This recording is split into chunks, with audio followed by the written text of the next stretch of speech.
Bonjour à tous, bienvenue pour une nouvelle vidéo. On est parti aujourd'hui pour parler du Magic, puisque je pense que l'année prochaine, on risque d'avoir une équipe ultra compétitive, et c'est ce qu'on va voir dans cette vidéo. Et depuis la draft de Banchero, on sent qu'il se passe quelque chose d'ultra intéressant autour de cette équipe. On entre peut-être dans un moment charnière pour la franchise. Le Magic a commencé fort son intersaison avec un trade un petit peu sorti de nulle part, puisque la franchise a récupéré Desmond Bane en échange de Cole Anthony, KCP, 4 first pick et un swap. Et pour moi, c'était clairement le genre de move nécessaire à la franchise pour développer l'équipe, tout simplement parce que c'était le profil type du joueur qui leur manquait. Un joueur qui va apporter tout d'abord du shoot extérieur. Et récemment, c'est vraiment ce qui manquait à Orlando. C'est simple, la saison passée, c'était la pire équipe au niveau du shoot extérieur, avec un petit peu plus de 30% de loin. Et Desmond Bane va totalement combler ce manque, c'est juste un des meilleurs shooters de la ligue. En carrière, il tourne quand même à 41% sur un volume de 6 tirs par soir. C'est juste un shooter élite qui va aider l'équipe grâce à son spacing. Ça va forcément ouvrir des espaces pour Banchero et pour Wagner. Et il n'a pas que ce côté shooter. Je trouve que sur les dernières saisons, avec les blessures de Ja, il a vraiment développé un meilleur jeu global, un joueur plus complet qui a su améliorer son jeu. Déjà, il a développé un meilleur playmaking. Par rapport à son début de carrière, il s'est vraiment amélioré et ça se voit sur ses stats. Il est passé d'à peine 2 passes D de moyenne à 5. C'est aussi devenu un meilleur joueur on-ball qui peut maintenant créer pour lui-même. Il est bon en transition, bon sur les drives. Et au final, c'est juste une option offensive super efficace. C'est pas juste un shooter comme j'ai pu l'entendre. Et même au niveau de l'équipe, au global, on a une équipe super intéressante. C'est une équipe qui est déjà compétitive et complète. Et c'est ce qu'on va voir avec le potentiel starting 5 de l'année prochaine. Et au poste 1, on a Jalen Suggs.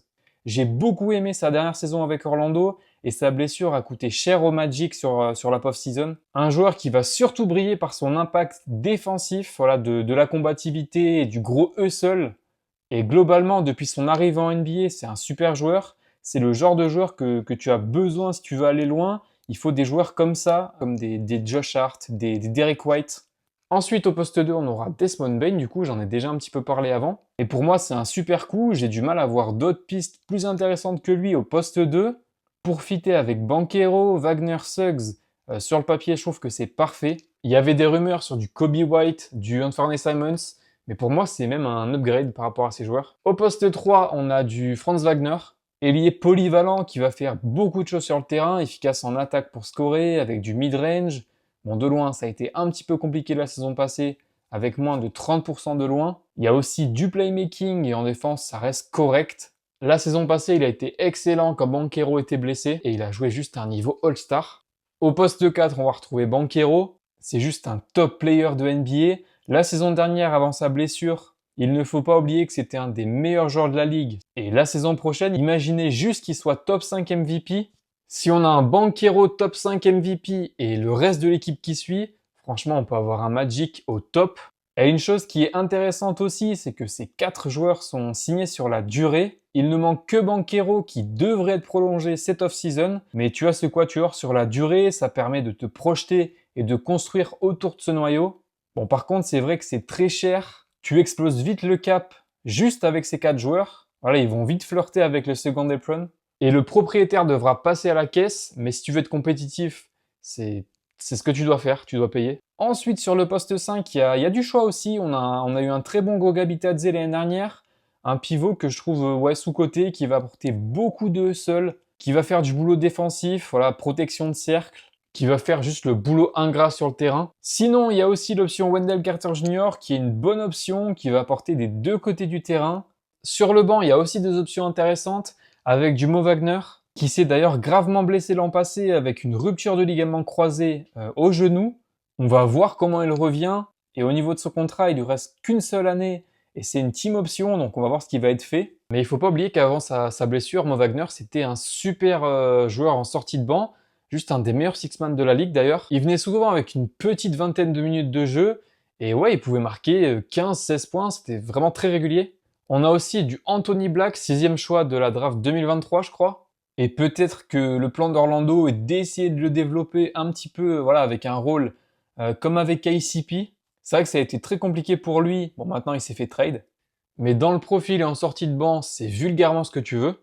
Il y a aussi du Jonathan Isaac qui va beaucoup apporter en défense. Mais on sait qu'historiquement, il y a eu beaucoup de blessures depuis son arrivée en NBA. Bon, cette année, il a joué 71 matchs, mais avec peu de temps de jeu et toujours en sortie de banc. Pour moi, il pourrait peut-être être tradé. Et un aspect important aussi pour ce Magic, c'est les blessures. Ça peut paraître bateau de dire ça, mais la saison passée, on a une équipe juste qui était décimée. Suggs n'était pas là sur la fin de saison et pour les playoffs avec une blessure au genou. Banchero a raté beaucoup de matchs avec une blessure à l'oblique. Franz Wagner aussi avec un problème à l'oblique. Son frère Mo Wagner aussi avec les ligaments croisés. Donc ouais, la préparation des joueurs va être super importante cette off-season. Il y aura aussi la draft pour essayer d'apporter un petit peu plus à l'équipe, avec un 25e choix, un 46e choix et un 58e choix.